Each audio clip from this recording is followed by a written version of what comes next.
আমরা দেখেছি যে সজীবজের জয় তিনি গতকালকে ক্ষমা চেয়েছেন। তিনি বলেছেন যে 5ই আগস্টের পরে যদি কোন কাজে কেউ কষ্ট হয়ে থাকে তাহলে তিনি ক্ষমা চান। যদি শব্দ লাগিয়ে উনি সব ভুলিয়ে ফেলেছেন। আপনাদের কি বিশ্বাস হয় না যে ওনারা এদেশে গণহত্যা চালিয়েছেন? এখানে 5 তারিখের পরে 17 বছরের ইতিহাস যদি বাদও দেই, শুধুমাত্র 5 তারিখ থেকে 18 তারিখ থেকে 5ই আগস্ট পর্যন্ত প্রায় 2000-এর মতো মানুষকে তারা হত্যা করেছে।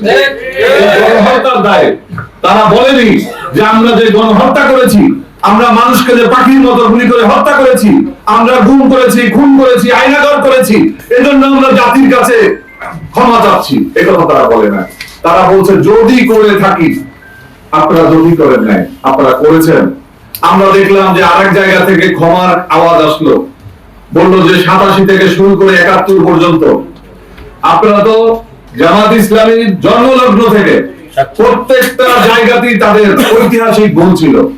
তার অন্যতম ছিল 47 সালের ভুল। 47 সালেও জামাত ইসলামী পাকিস্তান সৃষ্টিতে বিরোধিতা করেছিল।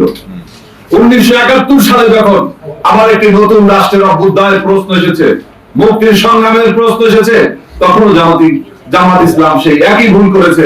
তারা সেদিন সেই বাংলাদেশের বিরোধিতাও তারা করেছে।